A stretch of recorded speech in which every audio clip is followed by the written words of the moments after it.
Movva ICDS ఆధ్వర్యంలో 8వ రాష్ట్రీయ పోషణ మాసోత్సవాలు కృష్ణా జిల్లా చల్లపల్లి మండల పరిషత్ కార్యాలయ సభామందిరంలో ఘనంగా నిర్వహించారు.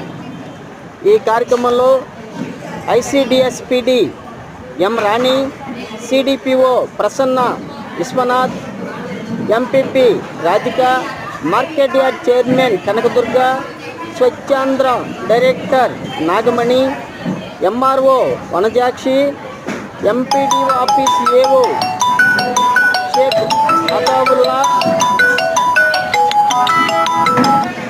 ఎంఈఓ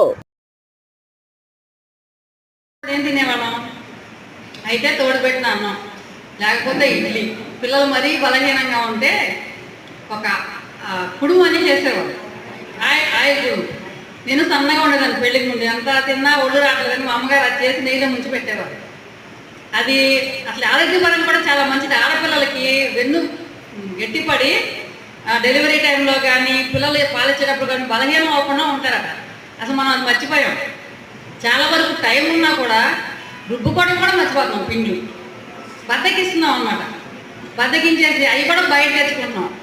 మనం రుబ్బుకున్న దానికి బయట తెచ్చుకున్నాక మీకు తేడా తెస్తుందో లేదో, మనం ఎన్ని ఏది రుబ్బినా ఆ దోశ అంత పలసగా అలా రాదు.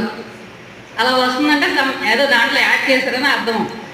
రోజులో అరగంట మనకి పని రుబ్బితే వారానికి సరిపడా ఉంటుంది పిండి. ఫ్రిడ్జ్లో పెట్టుకుంటే ఇవన్నీ మనం మర్చిపోతున్నాం. బేసిక్ వర్క్లు నేను గొప్ప చెప్పుకోవడం కాక నేను ఇప్పుడు కూడా ఇంట్లో వంట మనిషి ఉండదు, ఇలాంటివన్నీ నా చేత నేనే ప్రిపేర్ చేసుకుంటాను. గత 20 సంవత్సరాల నుండి నెలకు ఒక ప్యాకెట్ ఆయిల్ వాడుతున్నాను. ఒకే ఒక ప్యాకెట్.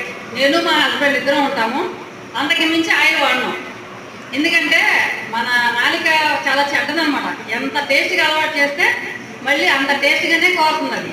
అది ఒకటి. పిల్లలకి మనం తల్లిపాలు మానేసిన తర్వాత బాటిల్ పడతాం కదా, ఆ బాటిల్లో ఉత్తి పాలు అలవాటు చేయండి. మ్యాక్సిమం మీరందరూ రూరల్ ఏరియా వాళ్ళు కాబట్టి మంచి గీత పాలు కన్నా మనం ఎంత పంచదార వేసినా బెల్లం వేసినా ఆ పాలకి టేస్ట్ రాదు. ప్యాకెట్ పాలు అయితే కొంచెం ఒక వాసన వచ్చి టేస్ట్ తేడా ఉంటుంది. కానీ అలాగే కూరలో ఉప్పు కూడా చాలా తక్కువ వేయాలి. 4 రోజులు చదువుతారు ఇంట్లో మగాళ్ళు. చాలామంది రూరల్ ఏరియా మగాళ్ళకి అసలు బాగా ఆయిల్ కారిపోవాలి. ఆయిల్లో దేవాలన్నమాట. భోజనానికి వెళ్ళినప్పుడు తింటాం కదా, అలా ఉండాలి. బాగా ఉప్పు ఉండాలి, మసాలాలు ఉండాలి. దానివల్ల ఏమవుతుందంటే సైడ్ ఎఫెక్ట్స్ ఎక్కువ వస్తాయి. పూర్వం హాస్పిటల్కి వెళ్తే 10 మంది కూడా ఉండేవారు కదా ఓపిలు. ఇప్పుడు మనం 50 ఇంట్లో ఉంటాం. అసలు అనారోగ్యం లేదు, మంచి లేదు. పుట్టిన పిల్లల దగ్గర నుండి 80-90 ఏళ్ళ వరకు కూడా ముందు మన నాలుగు నలుగులో పెట్టేసుకుంటే అవన్నీ ఆటోమేటిక్గా తగ్గిపోతాయి. అందరూ కూడా మీ దగ్గరికి వచ్చే బాలింతలకి వాళ్ళకి